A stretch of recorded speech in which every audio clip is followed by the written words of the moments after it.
Ladies and gentlemen, welcome to the Bullpen.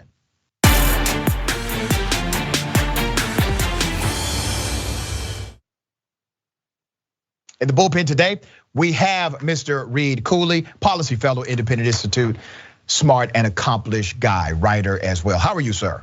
I'm great, Dr. Ritchie. How are you? Doing well, man. You know, we're going to talk about the Russian invasion into Ukraine. Maybe if we have time, we get to the convoy, the Freedom Convoy, as they call it. But I'm always interested to hear the libertarian point of view and how conservatives interplay with that on some level. I do say on record that conservatives, in my opinion, they have been schizophrenic in their response to Russia for a few years now, especially in this moment. I don't want to presume what you know or believe about that topic, so if you would, give us your sentiment and I will then opine.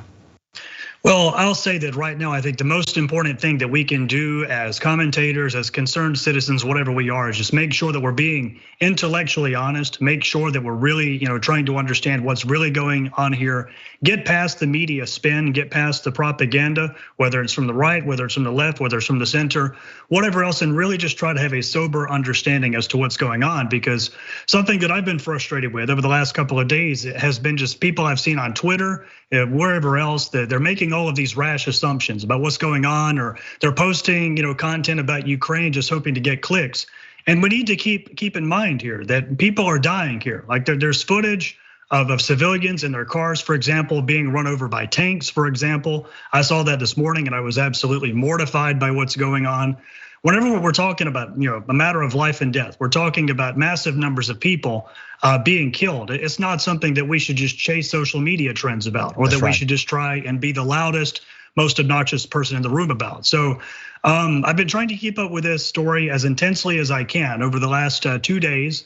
What I found is that this morning, the Ukrainian government claimed that more than 1,000 Russian troops had already been killed. And for some reason, the British government, they've put the Russian death toll at about half that. So we're talking about anywhere from 500 to 1,000, maybe even more Russian troops being killed right now. The Ukrainian government has said that at least 137 civilians and soldiers have been killed. Countless Ukrainian people have been forced into bomb shelters. The European Union is considering yet another wave of sanctions.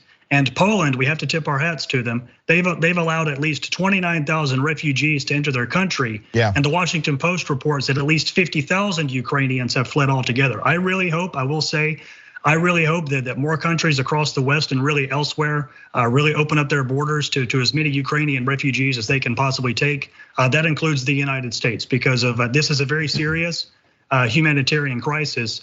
I do think that it is absolutely worth acknowledging the distinctions between the libertarian and the conservative approaches to foreign policy, because I think that it's especially right now where we need to be talking about what I believe the merits of the libertarian foreign policy are, right? And really how they're different, than conservatives. And I'll say they are very different. Well, let me focus a question, because we do have limited time before the next show.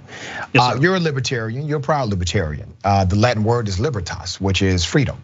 And you all believe in this freedom.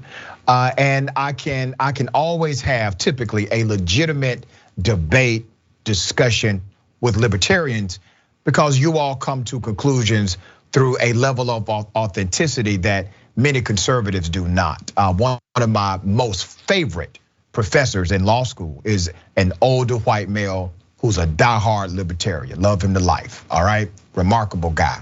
So let me ask you the actual difference between the foreign policy ideology between libertarians and Republicans. What would you say it is?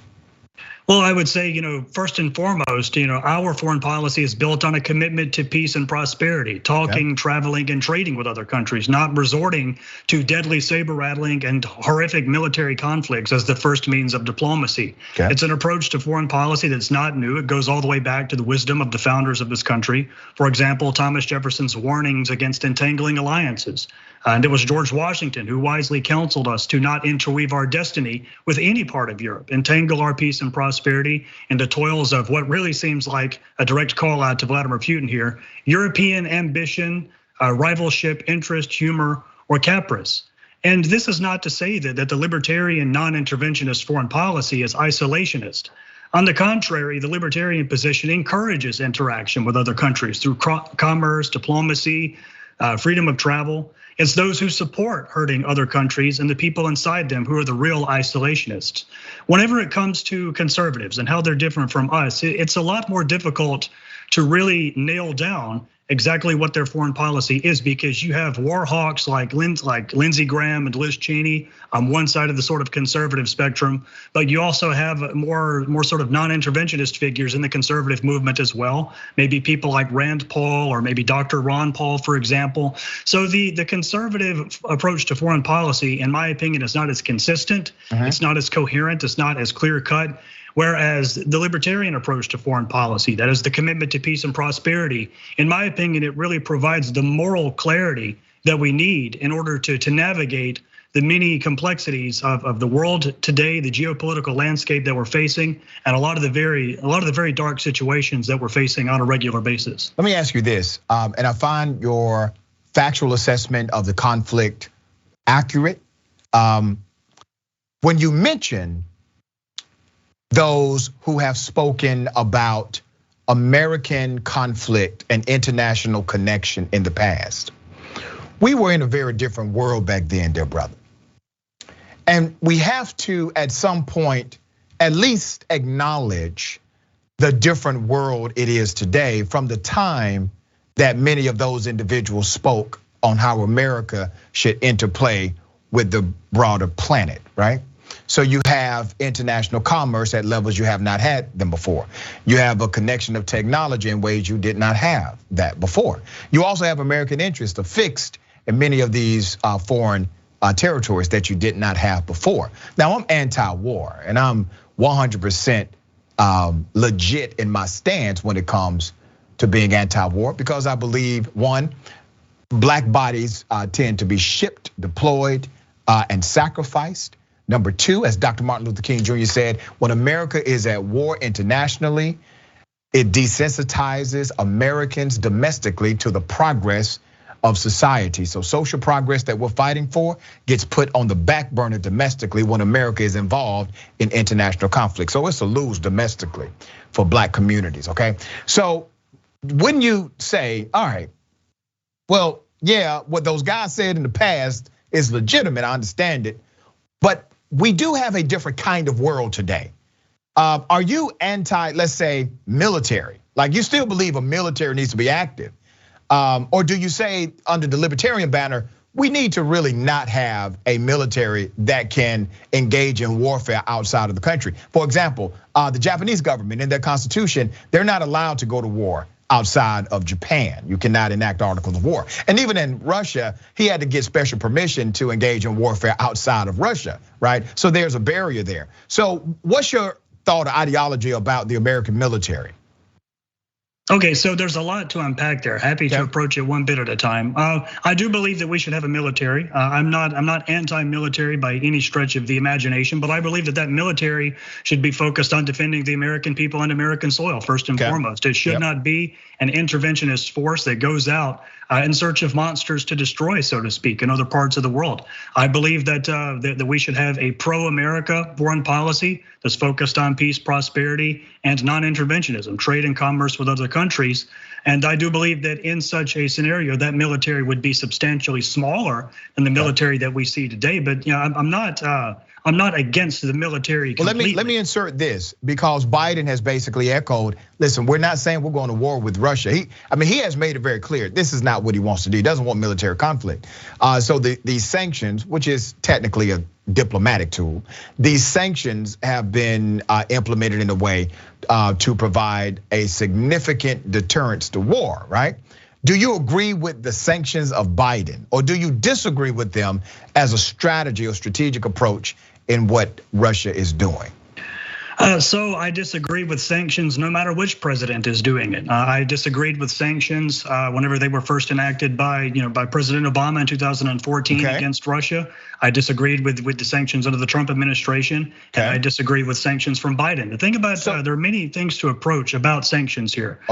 They're both immoral and they're effective. I completely reject the idea that sanctions are a more humane form of war. altogether. Since 2014, our government has put more sanctions on Russia than any other country on earth besides Iran, and we've still gotten in the situation that we've gotten in today. Putin very well understood that more sanctions were going to be coming the moment that he invaded Ukraine, and he invaded Ukraine anyway. And the people of Ukraine themselves are taking to the media saying that the sanctions alone are not going to stop Vladimir Putin. So let me ask you this: what would be your recommendation if you were president? More sanctions. All right, if you were president, what would you say? What would you do? Or if you could advise a president, what would you say? Here's how we can curb what's happening right now with the conflict. What would you do?